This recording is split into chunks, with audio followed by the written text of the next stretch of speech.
Welcome to Gorilla Sports Off Field. I am Liv Moods, and shortly we will be joined by Shelby Harris and Nate Jackson. And this is presented by Trusted American Mortgage. Trusted American salary-based mortgage consultants want to help you get into a better interest rate and lower your monthly payments. So head to trustedamerican.com to see how they can help you save some money today. Hello and welcome in. Please do not leave your luggage unattended on the station.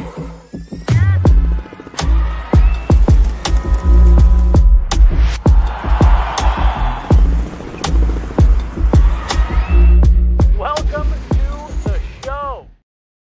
Hello, everybody. Welcome to Gorilla Sports Off Field. I'm Liv Moods. That's Nate Jackson, and that's Shelby Harris. Woo! Yeah. I think the last time I did a show with Shelby Harris was last year for the Nuggets season, where we were talking future of the Bucks. Hoops your daddy. Yeah, Hoops your daddy. Hoops We your love daddy. it. But now we're here talking some NFL, all things NFL, although the Broncos are not in it anymore, which is how we spent most of our time this season, Nate, talking about the Denver Broncos. And Exciting year for the Broncos, though. very exciting. Yes, very exciting. But now we've just got the playoffs continuing and a lot of different things happening. We've got some coaching things happening across the NFL. We'll get to that in a second, but of course want to start with kind of previewing the championship weekend. My first question for both of you, and I just need you. I want to hear what I want to hear. Are the right Chiefs now. gonna finally lose? How did you know? I could tell.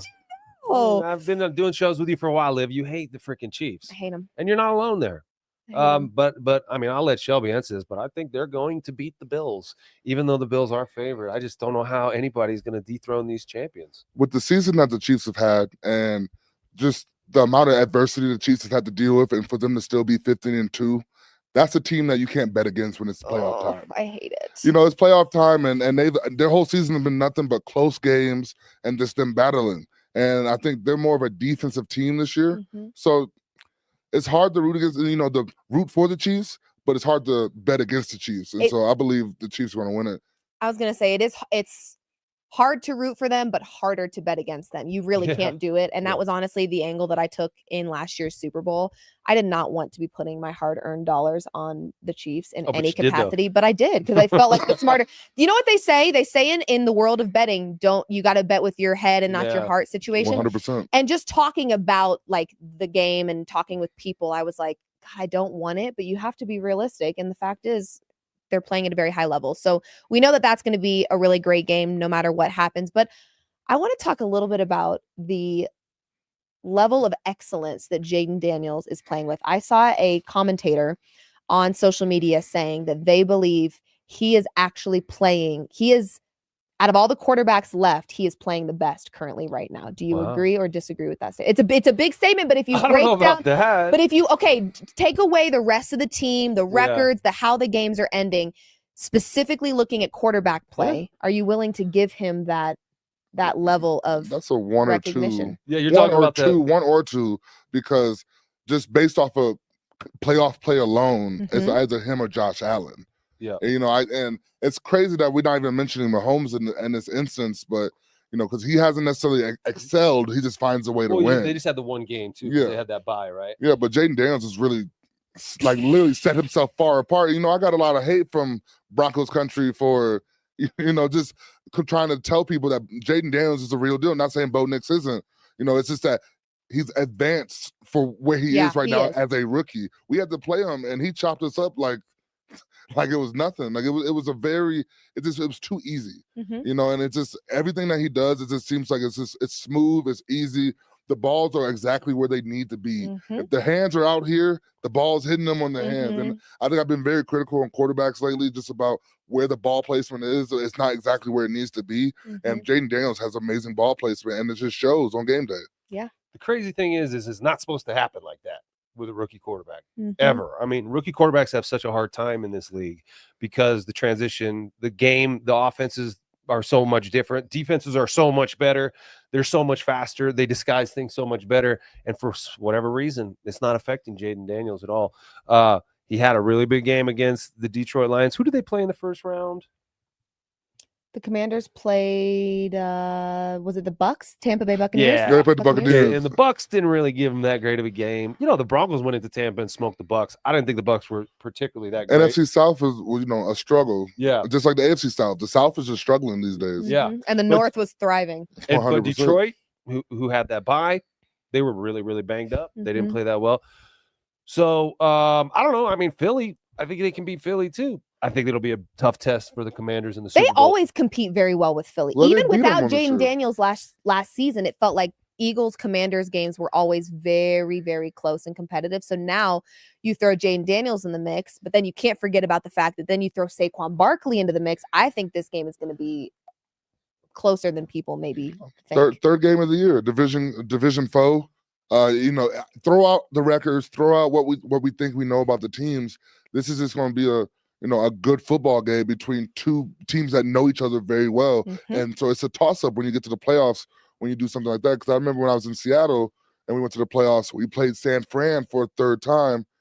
We got our ass kicked for a third time. But I'm just saying that's very rare to happen. And the Eagles and the Commanders are 1-1 this year. And so this is the rubber match. We'll see who comes out on top. Do you think either NFC team could beat the Chiefs? Or do you think that it's looking like the Chiefs are winning it all? I think either the Chiefs or the Bills, whoever wins that game is going to win it all, I think.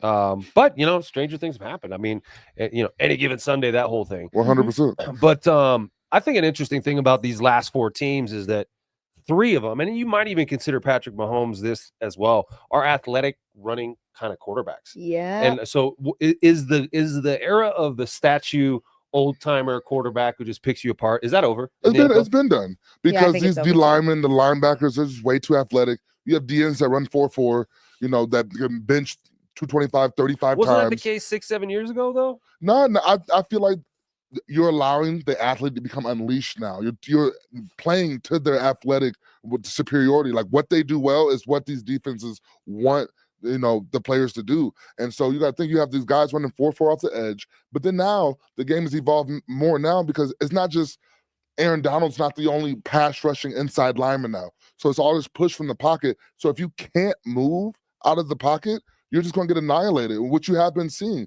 You saw Kirk Cousins this year. You saw Aaron Rodgers this year. You're coming back from an Achilles. You can't move. Yeah. You get destroyed in this league. And that's, that's the reality, and that's what the future of the league is. But also, isn't there kind of maybe not frustrations, but doesn't it make your job harder when the roughing the passer calls feel a little too loosey-goosey? And I took to Twitter. I was a little aggressive about the officiating against the Chiefs the other day. I was. I think I called a few people morons and maybe a couple idiots were thrown out there. Hey. I'm not sure. I can't remember. I have short-term memory, but I do know that I was very frustrated because there were some listen, I am fully aware that when you're a great football team, things tend to fall in your favor. There's no denying what the Chiefs are. But there were some calls in there that I was like, okay, let's maybe make the favoritism a little less obvious here. Does it make it difficult for these defenses when they feel like they can't tap into their athleticism as much as they want to without being punished for it? That's the tough part about it. And that's like the line that we play with is because you're using like Mahomes and these other quarterbacks, they're using these people's athletic gifts against them. Yeah. Like it's their job to somebody, take people's heads off. You have somebody running 4.4 to the sideline and you start tiptoeing on the sideline and you don't expect them to go through your chest. That shows you more of, you're being protected by the league than you're playing for the rules. And that's just it's not fair. And I don't think that's what the rules are meant for. And I'm really happy that in the broadcast, though, Troy Aikman was very vocal about it. Yes. And Tom Brady has been very vocal about it. Yes. Granted, after he got done playing and used all the rules to his advantage. But you're putting too much emphasis on the defender when it's supposed to be the offense guy's job to protect themselves. It's a contact game. It's a full speed game. How can you protect somebody? Like, how is it our job to protect somebody on defense when you're throwing a ball across the middle and into a cover two and you're throwing it 10 yards across the middle and there's defenders right there? They're going to smack them. Yep. And that's the reality of it. And so you got to put more emphasis on it. The quarterback has to protect their players and themselves. And we talked about it yesterday on the radio. And, Dave Logan had a great, me and Dave Logan came up with a great thing. It's like, once the quarterback passes the line of scrimmage, you're a runner. There is no more protection. If you like, there is no more tiptoeing and all that. If you want to get down, get down. But if you get hit, that's on you. But if you're behind the line of scrimmage, you get those protections as a quarterback. But once you start running, we can't keep trying to protect these guys if they're not going to protect themselves. Correct. Yeah, I think the reason why people love football so much is because it is full speed all the time. I'm trying to hit you as hard as I fucking can every time. You don't back off at all. When the whistle blows, everyone is moving as fast as they possibly can. That's why people come to the stadium. That's why they watch these games. For that speed, those collisions. To all of a sudden, when there's a certain player running in space, I don't do that to him, but everyone else I do it to. I think it spits in the face of the football gods. And I think right now what you're seeing not spitting in their face. And I think the football gods are laughing right now as Patrick Mahomes games the system and uses it to his advantage. But I actually think it's good that Patrick Mahomes is drawing attention to this because it is a stupid rule. They have gone too far trying to protect these guys. I think that and now they're getting called out on it. Exactly. Well, it's just like the NBA though with the flopping. Yeah. The NBA saw it as a problem. The fans were getting fed up. People didn't want to watch that shit anymore. And so then they made the rules and they started punishing the players flopping. And obviously it's still prevalent. We still see it, but it's not as much as we see it before. And I think you're going to see the same type of transition in the NFL. When are they going to throw a flag on Patrick Mahomes for doing that? No, that's what I want to see. The flag comes out. You think it's on the defender? No, it's actually on you. 15, for being a sissy. For being little. No, but you well, this weekend will be interesting because it's two quarterbacks going head to head that get a little bit of princess treatment. Yeah. But Josh Allen's too big for that shit. True. Josh Allen's too big for that shit. But when have you ever seen an NFL official coming over and apologizing on the sidelines for a Sorry, bad call? Patrick, are you all right? They did it to Josh. Yeah. Oh, yeah. While he's on the bench. Like, these are the money makers. Do you guys need a room? No, so you can smooch it out. I mean, what's going on over here? Though, a ref will come over and tell you that they messed up. Like there are times, like especially if you're involved in it, if it's blatantly obvious and the ref knows he messed up. Right. Okay. Like last year, I had a sack taken away from me against the Bears, and they reviewed it, and Justin Fields' knee was on the ground, and they still call it an incomplete pass.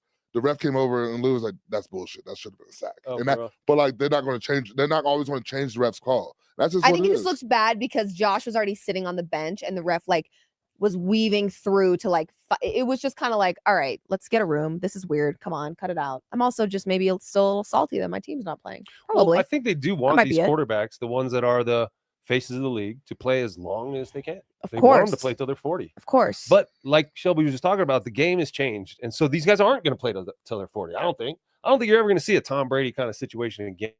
Patrick Mahomes will probably play into his late 30s, but like these guys who are able to just avoid contact and not run. I mean, you talked about the way the pockets are collapsing now and guys need to get out. And when they get out, they get hit. And so, Bo Nix's like 3 back fractures to me are an indication of like this. Wow. Wow. It's my mother. How dare she? Doesn't she know you're on the air? She sure does. Mama Moods, what are you doing? Are you kidding me? How dare her? You should answer it though. You should I just declined her. I know she feels the type sorry, of way. Sorry. Yeah, right. But like Bo rushed for almost 500 yards in his rookie year. I think he's got to, to talk about Bo real briefly. I think he's got to figure out how to deal more in the pocket. And like we were talking about on Wednesday, buy time in the pocket without getting out, because dudes like you and your friends on defense are hunting them, dude, and they can't take those types of hits. But also things just open up more in the pocket. Like when you're a quarterback and you stay in the pocket, certain throws open up if you stay resilient and stay in the pocket. Yeah. And when you start going to one side or another, you eliminate half the field. Right. You're not putting them air yards on tape. You're not throwing after people. And the receivers have a depth to their route and there's timing to it. And so if you see some pressure and get out, your receiver haven't even hit their break yet and come into the area that's supposed to be open, because these concepts involve many different routes and one feeds off the other, and we're trying to put defensive players in a bind. And if the quarterback gets out too early, he's not even seeing these areas open up. And I know Bo's going to work on that, but Jaden Daniels seems to have already He's pretty much mastered it, but also like Jaden Daniels and Lamar Jackson. I hate comparing people to Lamar Jackson because there's only one. And I think we throw these comparisons around a little too loosely, and these people have to go and prove themselves to even be on the level of a multiple-time MVP. But the one thing I always respect about Lamar Jackson and I respect about Jaden Daniels is they really don't get hit that much. Yeah. Like they always find a way that they, even for how much they scramble, they don't get hit every play they scramble. Lamar Jackson, and even when he does it, Lamar Jackson's laughing the whole time on the ground. I'm I'm talking about every time. He's laughing every time he gets hit because it doesn't happen very often. Right. I saw him And, get hit like, you have last to- week. I was like, "Ooh!" And then he just got up just laughing. I was Yeah. like, I guess that one. did it. It's the game of football, and Yeah. and you know, it's certain quarterbacks that aren't looking for the protection of the refs, and they're just playing ball, and that's why you love them. And you know, we always talk about, you know, Josh Allen and Pat Mahomes and Lamar Jackson and them, but you know, you see a guy like Lamar Jackson, you see the pure joy that he has playing the game, and he's not taking, you know, he's not cheating the game in any way. He's just playing football. I know the popular money's going on Josh Allen now. I was going to say, let's give her. How is that? I How think is it's that? Lamar. I think it should be Lamar. Well, Lamar Jackson was better than Josh Allen in almost every statistical category. The only thing that Josh Allen had on Lamar Jackson this season was a better team record. I think this is more voter fatigue. I agree. It's just like with Jokic. You know, Jokic is going to have to help the Nuggets become the 1 seed in the Western Conference while simultaneously landsliding every statistical category, or they will not get. I know you guys don't want to hear this, but you know who else had to deal with that? Giannis. LeBron. Oh, I thought he was about to say Giannis. No, I was like, Giannis is about to say LeBron. Out of that whole stretch, you know, he definitely could have been MVP a lot more times. Mm-hmm. We saw the same thing with Kobe. Like Steve Nash got an MVP. Voter fatigue is real, that Kobe for sure. should have got. So that's voter fatigue. But Lamar Jackson, compared to years before, these are his best statistical year by far, and it's better than Josh Allen. So is there even a conversation? The only reason we're having a conversation is because Lamar Jackson has won multiple times in a row. Yeah. So that's where the hate is coming from. Of course. Should there be an element to that, though? Like rewarding a guy who's been on the doorstep? This is not a participation. We're not giving out but that's participation trophies. Like, are we going to hype up second place like first place? Like, first place is first place for a reason. Right. Keep the main thing the main thing. We're not going to now try to have a sliding scale of what makes the MVP and what doesn't, based because we're tired of one guy winning the MVP. Right. But it you shows can't that what we punish do. Lamar because he's just that good. That's how that feels to me, because I do agree. Like, Josh Allen is playing really, really great. And you do feel like, all right, we got to give some credit where it's due. And this is a good way to do it. But in doing that, when Lamar is better than Josh Allen in so many different ways, it feels like you're punishing Lamar for being good. It's like, you can't do that. Well, Josh Allen is dating Haley Stanfield now. Who is that? Stanfield, anyway? I would say, like, Liv, people keep saying these names. I'm like, who the hell are these people? I think she's like a model. Well, she's like a model actress, but they act like they're like a power couple. You know what I mean? I saw some things online like how, like, why aren't is she trying to be the new Taylor Swift? No, but like, why isn't Haley Stanfield getting the publicity that Taylor Swift is? Because she's not Taylor Swift. Because Taylor Swift is next level. I don't even listen to Taylor Swift, but I understand the magnitude that she brings of being to the games and the type of fan that you're attracting to the game because of a Taylor Swift. It's good for the game. I'm not surprised that they're pumping Taylor Swift because it's a revenue.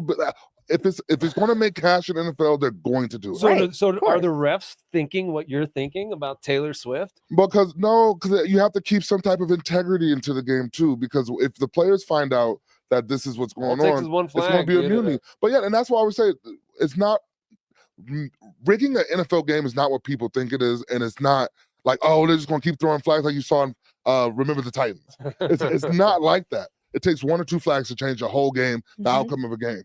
It could be a drive that's going on. It could be 3 first downs on that drive, and the next first down is a holding call. It takes a 1st and 20, kills the drive. It's something as simple as that kills drives, that kills the momentum. Just like with Baltimore, they're on a vertical score and go up 2 scores on Buffalo, and then they have a turnover, and then that changes the game. It's not necessarily, I'm not saying that's rigging, but one play can change the outcome of the whole game. Well, that's kind of how I feel sometimes about the really, like, insane and pretty obvious calls in favor of the Chiefs, is it does feel like it's always a lifeline.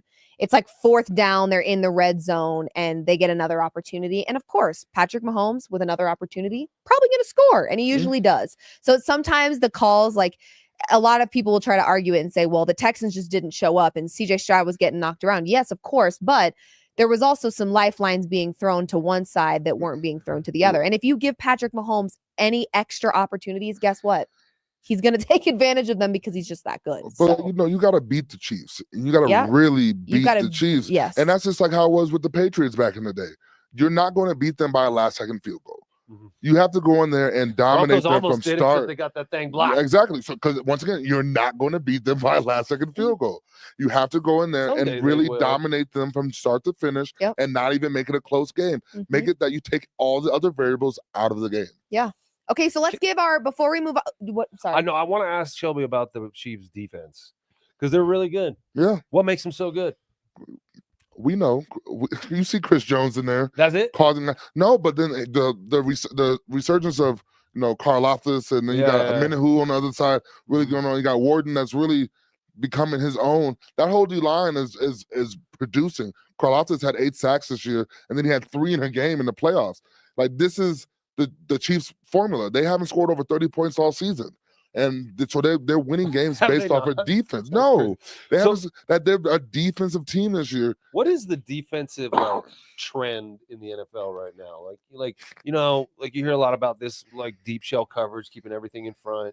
Some teams run 4-3, some teams run 3-4s. What is like the prevailing most successful defense look like right now? Pass rushers. Yeah. And that's what the league is made of right now, is just pass rushers. If you can disrupt the passer, you change the game. Look at how the Rams completely ruined Minnesota's playoffs hopes with just pass rush, 9 sacks.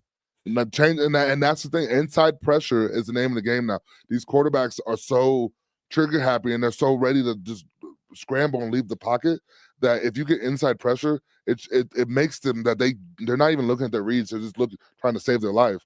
So that's not to get killed. Yeah, that's what the league is nowadays. So it's all about pass rush. That's why pass rushers are getting top money these days. Inside rushers are getting just as much as edge rushers now because they're just as valuable. They're getting paid just like left tackles now.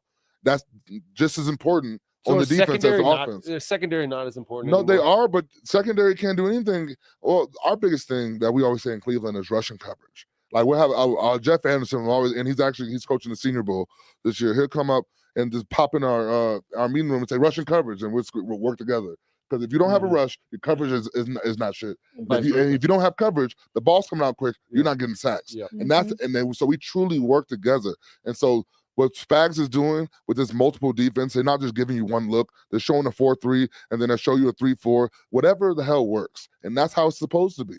But, I think Spags deserves a lot more credit and, in this whole grand scheme of things with the Chiefs than that he has gotten. Because we always talk about the offensive coordinators of the Chiefs getting jobs. And we were on the Eric Bieniemy train for a while. And it's all about the Andy Reid and the offense. Well, this year it's about Spags and that defense, and they're dominating.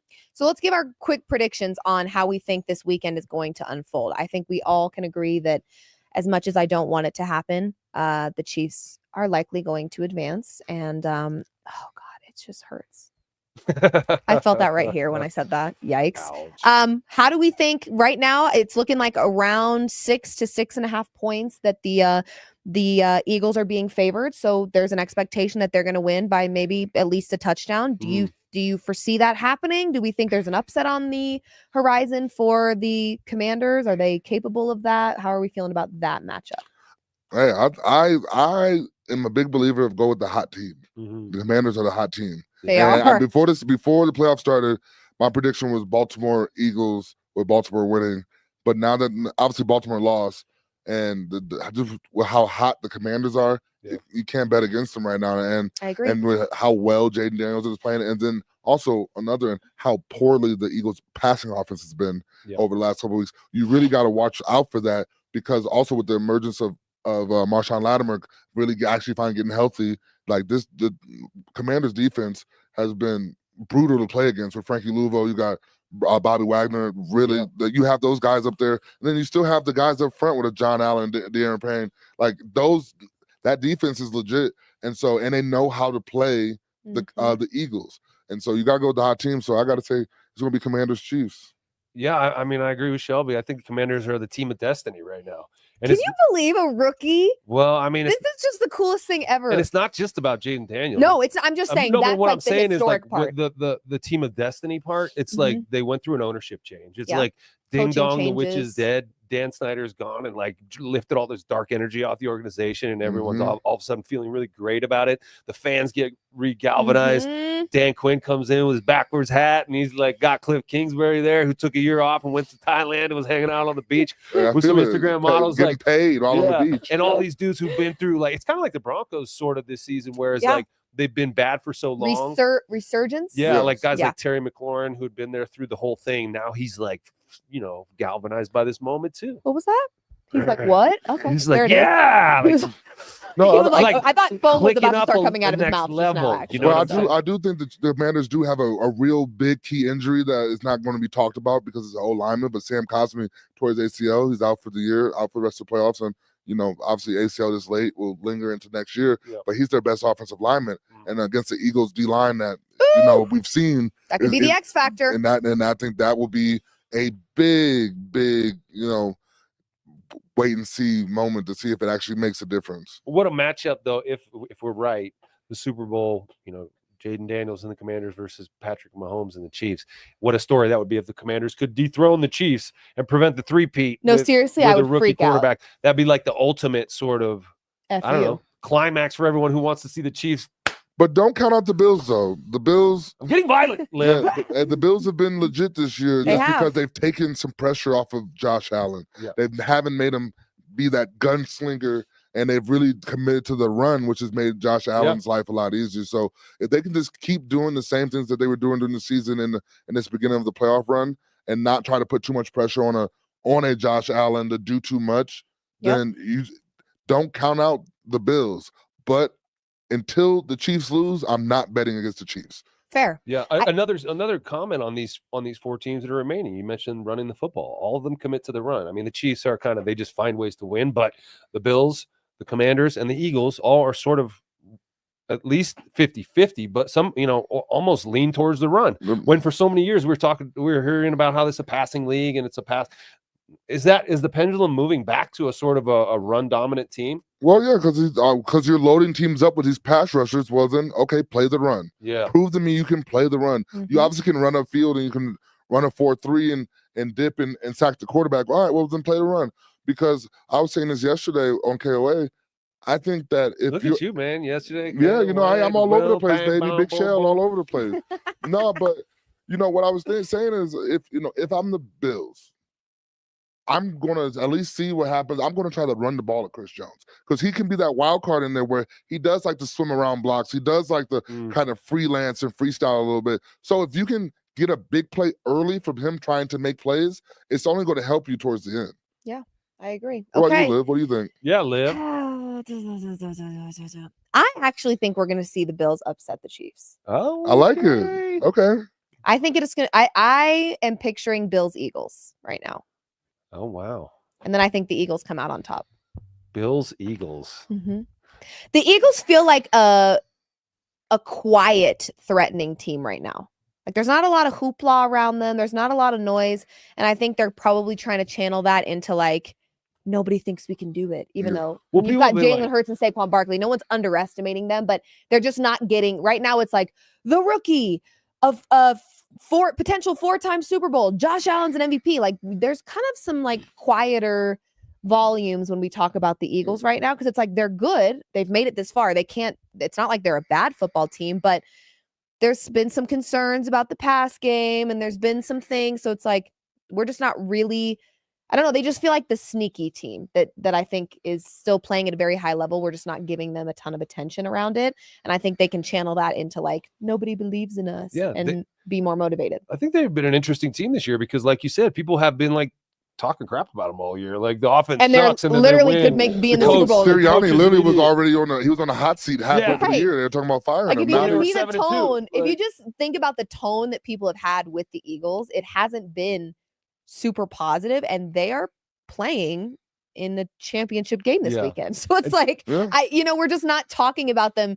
And I don't even talk about them a ton. Like we don't spend a ton of time talking about this team because you're distracted by other things. So I think that the Eagles, I don't know, something I already told the fellas the last time that I felt something in my bones about the Commanders beating the Lions. I felt it. It happened. And right now I'm feeling like the Eagles might be that little sneaky they're a little snake in the grass. Well, it'll be interesting to see how Vic Fangio really, Vic, they have stopped Jaden Daniels once this year because, they are 1-1. He did fluster Jaden Daniels once. It should be very interesting to see, what Vic's game plan will be, that's a really good point. this week coming up. But Vic has really helped, change his defense. Yeah. Because they're not running the same type of defense they have in the past with Jonathan Gannon now in Arizona. But they're balling out for him. And Yeah. so it's a resurgence for Vic Fangio too, because obviously things didn't end very well for him in Miami and in Denver. Obviously, we know what happened. So, or I could see Chiefs Eagles. I do think the Eagles are gonna make it to the Super Bowl, but I also I guess my like hotter take on this is that I think the Eagles are gonna win it all. Eagles. Yeah, they had a really bad defense last year, and Vic came in and really steadied the ship. Vic Fangio's up for assistant coach of the year. Yeah. For that reason. I mean, he's kind of steadied the ship there, and he does. That chess match is going to be good because he loved feasting on rookie quarterbacks. Like he has a really good track record against rookie quarterbacks, but Jaden Daniels isn't like your average rookie quarterback. So, I love Vic, and he definitely deserves everything that's coming to him. But what about Vance Joseph that's not getting any love for assistant coach of the year? That set a Bronco record in sacks. His defense was amazing and really helped. Bo Nix gave him time to figure out himself in the league. I agree. While he was figuring it out, the defense was still keeping them in games and still keeping them, in the position to make the playoffs like they did. Yeah. So, Vance Joseph with less, we nobody expected anything from the Broncos. You were here with Vance. Yeah, no, Vance is my guy, and a very smart football mind. Yeah. But it's just the lack of respect of what he did. The Broncos weren't expected to win over 5 games this year. No. And the Eagles, everybody still expected the Eagles to do good. That's a good point. And they have a bunch of talent. And the Broncos have talent too, but they had to find a lot of their talent just other ways because they didn't have the money to just go out and get them. So I just think, VJ deserved a lot more credit for this season than what he got. And so 100%. I think it's a travesty that he's not up for running for, one of the assistant coaches of the year. Shelby, we need you back in Denver, says Rodney. Hey, man, I'm employed by the Cleveland Browns, but I have love for Denver Broncos everywhere I go. That's why this is still home. Deep. Yeah. Hey, that's why it's still home, man. Yeah. Yeah. Vance Joseph, do you think he was like, what went wrong for him as a head coach? And like, if he what goes wrong with every quarterback? I mean, what goes wrong with every head coach? There's no quarterback. No, but also that was the main. Like, keep the main. Wasn't he also the same? But Shelby, wasn't he also not allowed to assemble his staff the way he wanted to? Wasn't he not given? Well, I was a younger player when Vance was here, and so I'm not. Now I get told damn near everything just because I'm an older player. Yeah. But like now back then, I was just a guy trying to make the team. Like when I first got here with Vance, I had just got cut, but like I got cut 4 or 5 times earlier. Where I was on the Raiders, the Jets, the Cowboys. VJ's the one that really gave me my shot. So I was just happy to be here at that moment. But what VJ just needed an opportunity. Our defense was always top 5 when VJ was here. It was the offense.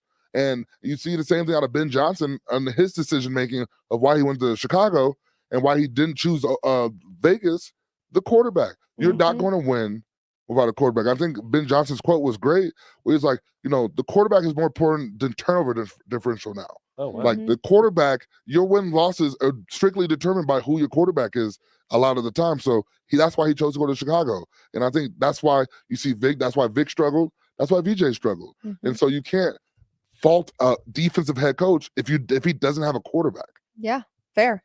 I like it. Well, let's talk a little bit about our predictions are Chiefs. I'm going Chiefs Commanders. Chiefs Commanders. I'm gonna go final answer. Chiefs Eagles. Oh, wow, you dropped the Bills so I bad. know I did. Sorry. Chiefs Eagles, because there would be nothing sweeter to me than a round 2 of Chiefs Eagles, and this time the Eagles take care of business. Saquon Barkley is hurtling over people. The only thing that will stop him is a bulldozer, and they won't have one of those. And or the Cleveland actually, Browns. they probably will. Yeah, or the Cleveland Browns. We held them to the lowest rushing total of the season. There we go. Right? So Flex on him. hey, How'd you do it? How'd you just? He's a bulldozer. That's why. Honestly, you have to run somebody over. But at the end of the day, it's just Saquon's a jump cutter. And I always say the biggest way to stop a jump cutter is you can't try to throw off and try to make plays because then he's going to cut right back into your gap. Just stay in your gap. Yeah, it's still it's a crappy thing to tell you, but you just have to keep pushing in your gap. Yeah. And I had my best game of the season, 7 tackles against the Eagles, because you just stay in your gap. Because we knew if you have the guys around with which all these teams that are in the playoffs right now, they all have good D lines. If you have the guys that can play, they're going to do their job, so it's going to make him cut back into you. Yep. So just trust the other 10 guys on the field. Gap responsibility. 100%. Love it. Okay, well, speaking of, we spent a little bit of time talking about coaches. There is some crazy stuff happening in the NFL space now with coaches. Pete Carroll headed to the Raiders. Describe crazy. that. Describe that in one word. So- Nate, I'm going to start with you. What word would you use to describe Pete Carroll heading to the Raiders? Awkward. I don't know. I mean, like Al Davis is turning over in his grave, in my opinion, because Pete Carroll is not a Raider guy. He's like a rah-rah, gum chewing, happy guy. Well, now he's going to get You his. played with him. But to me, the Raiders are about being pirates and rebels and fucking you up. Crazy. And now they're obviously changing identities here. But I don't know. I mean, who knows? He's also very old. So what word would you? Retirement? retirement home. No, people retire in Vegas. And I like Pete. It's just give me the slot it's machines. just, for me, it's just a matter of what is your realistic future going to be like with a 72-year-old head coach? You know, how much longer? And you know, all it takes is one bad fall. I hate to say it like that, but no, but I'm just saying, like, for real though, it takes one bad fall, and then now you're not moving around as good as you are. Compete. Yeah, he moves like he's 50. Yeah, he does. Like 40 or 50. You know what I mean? And I think that's what keeps him young. He moves, he runs around, he doesn't think of himself as old as he is. Right. And so if you keep going like that, you know, he might be able to coach 10 more years. Right. And then you talk about that culture about, that Raider, the Pirate thing. Well, obviously that shit hasn't worked. They haven't won a shit. They haven't won shit in a long So maybe time. they need to switch it up. And so that's the biggest thing. They want a culture switch. And so it'd be interesting to see. But now, hey, you might see the new home of Russell Wilson. You just might. Okay. Liam What? Cohen. You think so? Hey, a reunion with Pete Carroll. When Pete Carroll got fired, That's actually not a bad idea. when Pete Carroll got fired or released or relieved of his duties from Seattle, Russ was there at his party at the end of Seattle party. And so obviously, you know, they've rekindled this. And so that's not a crazy thing to even think about. Right. Is that Russell Wilson, who could be, it's so many places we could say Russ could be, but that's a realistic place. Why are you trying to develop a young quarterback? You have a Russell Wilson that's over there to take the reins until the quarterback fills it out. So he's I like do that. you think he's done in Pittsburgh? They're moving on from him? I just think that just the way it ended and all those losses in 5 straight losses to end the season, you know, They got to find someone to blame. Yeah. It's not going to be Tomlin. And that's the thing, is someone's going to catch that blame. Mm-hmm. And so it has to be somebody who gets the ball in their hand every play. What about Sam Darnold to the Raiders? Yeah, that could work too. It's just, there's not much there on that offensive roster for at like receiver, and they need to plug some holes on O-line. They need it, and then Sam Darnold comes in. It doesn't really fix their offense. Sam Darnold obviously thrives when he has skilled players. The Raiders need a running back. Raiders need receivers. Yep. The Raiders need O-line. They got a tight end though. And so so you might think that like, a Russell Wilson might not fit then if you're talking about the tight end, because Russell Wilson historically does not throw to his tight ends very often. He don't. And Brock Bowers is a generational talent that you definitely want to, utilize 100%. So you never know. But I'll just convince myself out of Russell Wilson for the Raiders right there. I like it. I think the AFC West though, probably the most impressive group of head coaches in the NFL. Yeah. Andy Reid.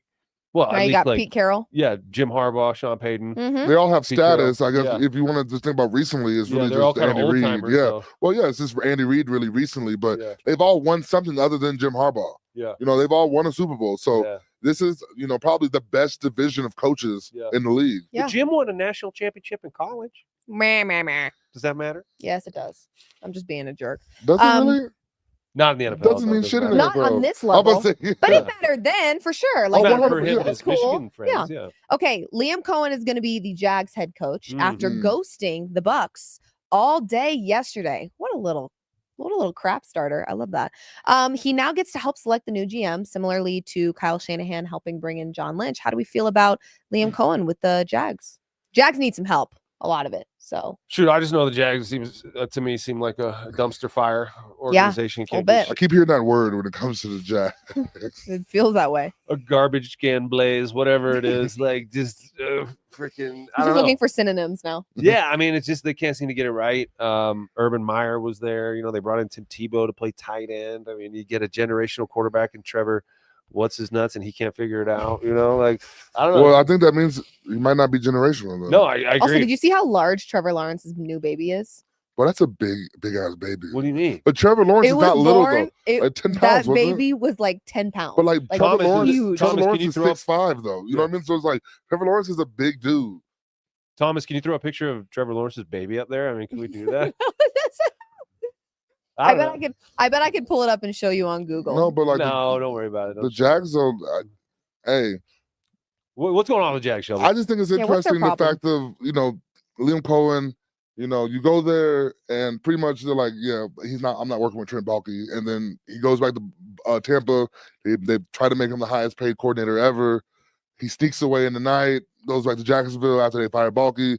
But are you surprised though? Because when they fired Baalke after Liam Cohen just said, I don't want to work with you, that was probably the least surprising thing of the day.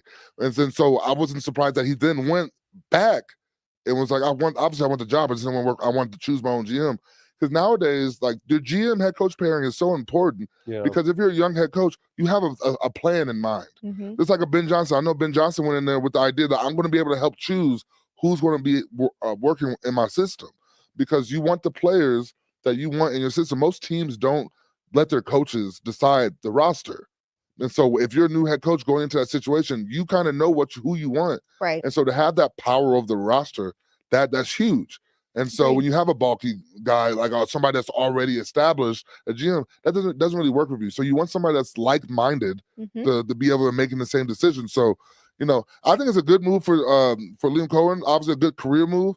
Now, supposedly, it's bad blood between him and Tampa Bay. Oh, for real? But, it's the business. It's a grimy business, and I'm happy that, the league is now they're catching their fair share of it because the players catch it all the time. Yeah, exactly. Yeah. And just shows you how much people hated Trent Baalke. Like, I'm not coming there if he's there. And then when he's gone, That's you're what like, they okay, I'll come. What is it? Do you know anything about No, Baalke or why I've he's so never hated? heard anything really about him. It's because he's a GM that it's been hated for so long. I've always asked the same thing about why does no one want to work with him? Yeah. Yeah, you never know. I mean, shoot. You get a reputation, it's hard to shake that, but he's been around for a long time. And I don't know. The Jags are probably still going to suck, though, right? Aren't they? Last year they were one. Yeah, they have not rebounded since they were supposed to be the Titans the last game of the year last year in order to make it to the playoffs. They have been shit ever since. Well, the year before they had a playoff game against Chargers. Remember they beat the Chargers. They were down 21 and they came back and came back and won. The Jaguars have a decent roster. Obviously, they have some pieces they need to add, but they have good receivers. They have a quarterback that they think is the future. Their O-line isn't terrible, and they just need a new direction. Yeah, and that's why that job really isn't a bad-looking job, because one is no state income tax. So you're making all of your money if you're a head coach, and then two is like you have a decent roster that can compete, and now you have the reins to go make it better. And you think that not a great division either. It's winnable. It's a non-threatening division. Yeah. And so we'll see what happens. But I think the Jags, if they can get on the same page, there'll be somebody to reckon with in the AFC South. Agreed. I caught my first ever pass against the Jags in Jacksonville, and my first ever touchdown against the Jags here at home. So you're the Jags. I'm the Jag killer. Fuck you, Jag. He's the Jag killer. Love that. Okay, we'll wrap with this on the note of like all the things happening across the league. What should the Cowboys do? Because it shouldn't be what they're currently doing. They're a mess. They're unwatchable. They're the worst America's team on the planet. What should they do? What do you mean? Who should they hire? I mean, I think they need to start from scratch at this point. So what? I mean, it might be a Jerry Jones thing. Yeah, but he's not going anywhere. Well, someday he will. But then his family's right behind him. No, but he literally said, I don't know if his son believes in doing things the same way necessarily as Jerry does, because Jerry was like, I bought this team. I'm running this team. And I get it. Yeah, go ahead. But, it's always been some questionable decisions, and we'll see what the Cowboys can do. But they kind of have no direction right now. There's not a single coach other than Schottenheimer that's really emerged as somebody who's going to take that job. So, Coach Prime, is it still on the table? Even that died off. I feel like he's made it pretty clear. They just got that new 5-star recruit. I'm pretty sure he's made it there's clear. a bunch of 5-star recruits on the Cowboys. I mean, you know what I mean? Like, if they offer you that job, you're probably going to take it if you're Coach Prime, you'll right? never get fired from CU. Yeah. Right. I think you've got more job security right now. What if they could promise? What if they could find a way to trade up, tell him they're going to draft Shador, and then he can play, and then deal Dak? But do you think? Okay, sure but that's hard to remove. You're asking pieces. a lot right there, because then you're putting yourself into such a dead cap You have so much dead cap if you try to get rid of Dak after you just re-upped him. Look at the Broncos, last year. Look at the Broncos dead cap. Yeah, the thing is, the issue is that, we have question marks. Is Zach Martin, is he retiring? Is he coming back? Their O-line, if Zach Martin's gone, they're going to have to retool it. It's a lot of issues around the Cowboys, and it's not just head coach. Mm-hmm. You have a lot of things you have to really enhance and improve for the Cowboys for them to really take that next step, because we're not talking about just the Cowboys making the playoffs. We're talking about them actually winning the championship. And so they're going to have to just be better in a lot of areas. Yeah, it's Jerry Jones, and as long as he's making the decisions, it's going to be tough. Agreed. He might get it together. You never know. Like, he might get it together. He has before. He just has to. 30 years ago. I was going to say, my God, I wasn't even born yet. Yes, Shelby. and honestly, that's what Troy Aikman and Mike. That is crazy. I'm The 33. last I was time the 3 years Cowboys old, were baby. threatening, I was not even conceived yet. Well, that's crazy. You just did. I just made them feel really so old. Sorry, guys. But Hey, the it's class true. of 2009, stand up, baby. 97, dude. Oh, Wait, Jesus. high school? Bro. Yeah. I graduated in Wait, 2016. hold on. No, you did not just say high school. Like, you thought it meant college? I don't know what I thought. I don't know what I thought. She said high school. You're High both. school? You're both. Wait, did you say youngsters, 2016? I graduated high school in 2016. I graduated college in That was 2020. my 3rd year in the NFL. man. Wow. It's creepy. Bro, you graduated high school, and I was done with the NFL by then. It's crazy, isn't it? 2008 Oh, you're was old my as last shit. as shit. His walker is right outside. He didn't It want is. to. He didn't want to show everybody on the show. Don't worry about it. It's right outside. Okay, really quickly before we get out of here, we'll wrap things up in just a few. Can I but ask him a real quick question? yeah. Defensive Player of the Year. Your Oh, that's teammate- what we're getting to awards. So Well, perfect. shoot, Go ahead. man. Let me. You just Well, go no, for it. we're gonna I'm talk stepping on your about toes. awards finalists. Okay, We'll cool. start with Defensive Player of the Year because we've got a teammate of yours there. Yeah. We've got Myles Garrett, Trey Hendrickson, Pat Surtain, TJ Watt, Zach Bond. Bond. Yeah. Brown Deer, Wisconsin. Stand up, baby. Yeah. So those are the finalists. Who do you remove your bias if you can? Who do you think should win? I'm going to say Myles Garrett, but if he doesn't win, I think Pat Surtain should win. By far, I think Pat just the reason that the Denver defense was able to get the sacks that they were getting is because of the lockdown defense that they were getting on the back end. Mhm. Russian coverage working together. Russian coverage. Now, I do think Myles Garrett is the most impactful player in the NFL just because of the way that teams completely changed their game plan to block him. Mhm. Like you don't ever really see him get one-on-ones. You don't ever see him even We're get starting to get two-on-ones. that with Pat Surtain though. Yeah. Receivers hate playing against that man, 100%. for sure. And I think I guess a bigger reason why Pat should win would be the Browns game.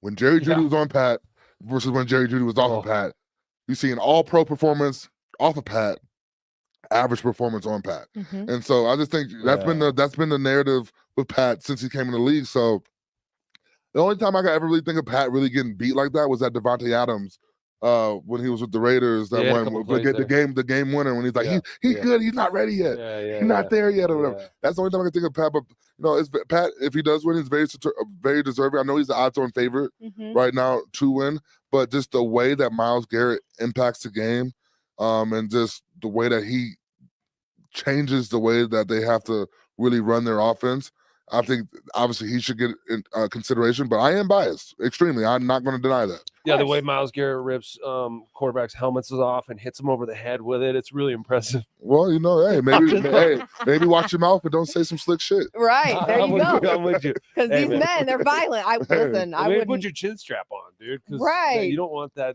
If you're gonna talk shit to Myles Garrett, Well, it's or lucky, his lucky his chin teammate, strap was off because it would have been his head.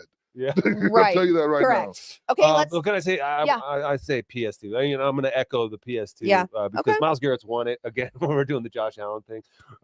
PS2 hasn't. He feels won like it. giving out participation. but, trophies No, he here. does No, though, and it's crazy. You're an athlete No. and you act like this. No, I'm so PS2 is disappointed. it's just harder. I think it's harder and a more rare skill what PS2 is doing than Myles Garrett. Myles Garrett could incredible athlete, freak, super Freak. strong, athletic, and yes, people are doubling him and change. But to be able to cover one of the world class athlete in space the way PS2 has been able to do and shut them down.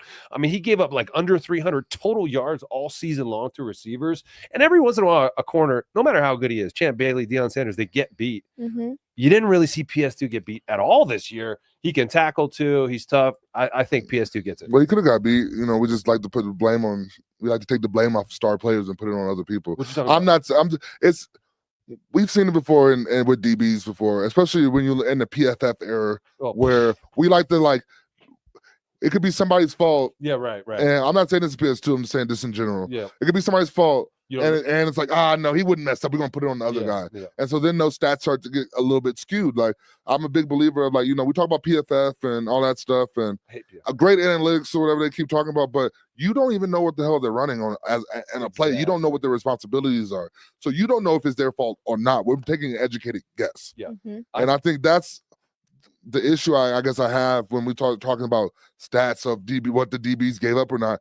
I'd rather see, the D coordinator give those stats out because he knows exactly what the coverage was and whose responsibility was who. Yeah. And I think that's when you would start seeing the realistic numbers behind it. Absolutely. I think though, like when you ask and you talk to all the receivers because you have a show with Debo. Mhm. When you ask the best receivers in the league who the best corner in the league is, They say they PS2. all say Patrick Surtain. But I hear people say Denzel Ward too. I hear a Whatever. bunch of names, but like Pat is definitely a top 3, not 3.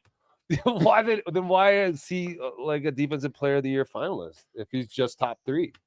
He's the top 3, but like because he had a amazing season. Well, isn't he just the best then and not top 3? Isn't Top he? 3 is not just. I guess you can always talk about what your resume is. I guess what you did last, but we're talking about overall.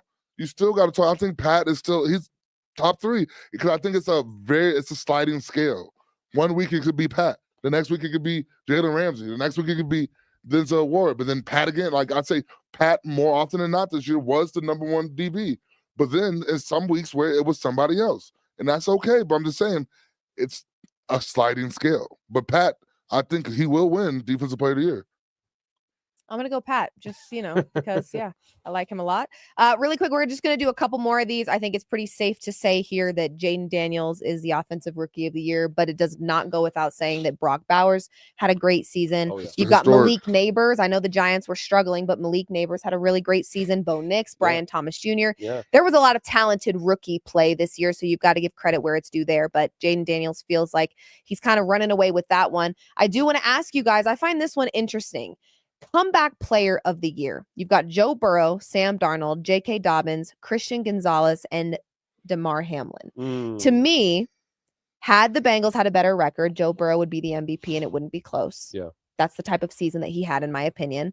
So it feels kind of like comeback player. It kind of feels like, are we really not giving Jamar Chase as much? Or Jamar Chase is the MVP because take away Jamar Chase out of this whole Joe Burrow situation, it looks a lot different. It looks a lot different. Catch Jamar Chase is that guy. Of course, but also Jamar Chase can't be that guy without Joe Burrow. I think it's one of those situations where it's like they honestly really should do like a quarterback receiver duo award. Well, Jamar Chase was that guy when Joe Burrow got hurt still last year. So Jamar Chase, if he's on the field, he reminds me of when D-Hop was in Houston. And you had 20 different quarterbacks over there, but he was still putting up 1,000-yard seasons every year. And so I just think, obviously, Jamar Chase, hell of a player. Definitely, I agree with you. But has enhanced. It's a good point. So would you give Comeback Player of the Year to Sam Darnold? No, J.K. Dobbins by far. Really? By far. Why by far? By far, because he actually came back from something. We're talking. Sam Darnold didn't come back from anything. He just wasn't playing. That's not coming back. They don't give like. That's actually fair. That's not coming back. J.K. Dobbins has been hurt how many years in a row? Yeah. And to come back and to have the season that he had and to really propelled the Chargers to where they were, and when J.K. Dobbins got hurt, that's when they fell apart. Yeah, but then he got hurt. So, like, how far did he come back? Like, he didn't play the whole year. And also, like, you're coming back. It doesn't say what you're coming back from. You might be coming back from sucking the previous year. Just like last year when Joe Flacco won, he's like, Joe Flacco's like, what the hell did I come back from? Like, they're not coming back from anything. Sam Darnold, what? They got to reword that. Well, because he didn't perform. That's a comeback. So then he decided. It should be most surprising player of the year. Yeah, that's the thing. Okay, that's key. Here he's back. Comeback and surprising are two different things. Yeah, surprising. Like Joe Burrow, he could be a comeback because he got hurt. Sam Darnold was just a bench player. He was a backup. That's it. Like he came back from nothing. Back from being written off as a worthless backup quarterback. That's not a comeback thing. I guess just like when Gino was. So in then why isn't it's DeMar Hamlin? Because he was dead on the field. Yeah, Now but he's starting to but make. he's still not. He's okay, but then J.K. Dobbins was still more important for his team than DeMar Hamlin was. Like now, we can't just sit here and focus on what happened to them and how bad it was, Right. and just for the fact that you came back and played, you deserve the award. It has to be some type of, it has to mean something. J.K. Dobbins meant more to his team. You could talk about Christian Gonzalez too, because he got hurt. He tore his ACL last year, and he came back and had a great year this year. And so, but the Chargers were actually successful. Yeah. And J.K. Dobbins came back from multiple Achilles, ACLs. Yeah. Like, that's a comeback to me. So you're going Dobbins. Who are you going? Sam Darnold. I'm going Sam Darnold as well. Okay, we've got only a couple more minutes left, so I want to get Coach? 2 more. We're going to go coach and we're going to go MVP. I think we've talked a little bit about MVP. Yeah. I think we all 3 feel Lamar Jackson. Yes, 100%. So there you go. That's our vote there. I also think it's worth noting Saquon Barkley. If it weren't just an MVP award, he deserves a lot of. I mean, he has been getting some credit, but having him in conversation for the MVP is a cool thing to see, because we know that it is typically a quarterback award. But let's talk coach, because there's been a lot of great coaching this season. Dan Campbell, Kevin O'Connell, Sean Payton, Dan Quinn, and Andy Reid. Who are you going for Coach of the Year? I say Dan Quinn. Turning around that organization, getting a lot out of a rookie quarterback. They're going to, I know it's a regular season award. That's what's tough. I'm but like, it's still regular season award. But how do you not look at what they're doing now? You can't. No, of course. You vote already. Well, I am not a voter, so I am taking this into account. He's got this team believing, playing really good football, turning around the train wreck of what they were in the past. Sean Payton, it's nice that he's in there, but he doesn't deserve it. Andy Reid. Come on. I mean, it's supposed to be O'Connell. We all know it's supposed to be I'm going to say O'Connell. Okay, that's a regular season award. Kevin O'Connell by far. I think so Your too. rookie, your first round quarterback gets hurt. Yeah. So you have to go to the backup. Yep. Already. You have to go to the agree. backup. And I'm with you on the O'Connell. quarterback whisperer has literally saved Sam Darnold's career. Now we're talking about him making $20 to $30 million a year now. They re-upped him, right? You know what I mean? So Kevin O'Connell is a regular season award. What he's really done for Minnesota. They weren't expected really to do much because they were going to have a rookie quarterback. Like that's and then to be fighting the last week of the season for the number 1 seed after nobody expected anything from you. I mean, Dan Quinn is a close second. Absolutely. I agree with second, that. But it's Kevin O'Connell. And then I'd put Sean Payton at 3. Oh, yeah. Sean Payton at 3, Dan Quinn at 2, and 1, I would go I'll put Sean Payton at 4 because I think Andy Reid he needs a little bit more credit for what he's done this year with all the injuries that they had in Kansas City. They've had a bunch of injuries. It's not the same type of team. You won't catch me a part of Broncos country and giving credit in that department. I feel that. I feel that. But Andy so Reid if really I remove my bias, yes, yeah. I can hear what you're saying. But like Sean Payton, when I say 4, is not really like 4 because he did a hell of a job this year with this team. Yeah. Well, keep in mind, nobody thought they were winning games. I mean, there was a lot going on there. Nonetheless, the awards are always very interesting this time of the year because I think you can make a case for a lot of athletes, coaches, organizations. And so you kind of just have to wait it out and see. But at the end of it all, I think you care more about winning a Super Bowl than you do an award. So there's some players here that we've mentioned that I think are more focused on other things, as they should be. And we've got some really exciting football coming your way this weekend. Hopefully we get some high scoring affairs. I always like seeing points on the board. Defense, that's just baby. But defense is also a beautiful thing, and defense wins championships. So does offense. I mean, you need so does offense, but defense. That Bronco team was the first time that Peyton and all them went to the Super Bowl. That's true. That defense, that Seattle defense, whooped their ass. But there you go. True that. There you go. All right. Well, this has been another Guerrilla Sports Off Field. I'm Liv Moods. That's Nate Jackson. That is Shelby Harris, and this is presented by Trusted American Mortgage. You can head to trustedamerican.com, see if they can get you a lower interest rate, a better monthly payment, and help you out in saving right above some your money. Head there, that QR That's code. right. Little QR code. If you're watching, you can scan this. If you're not watching and you're just listening, head to trustedamerican.com. Thanks for tuning in. Give Guerrilla Sports a follow and subscribe on our YouTube to keep up with all of our content for hockey, basketball, and football. We're signing off for now. Let's go Guerrilla Sports, and we'll see you guys very soon. Bye. Bye.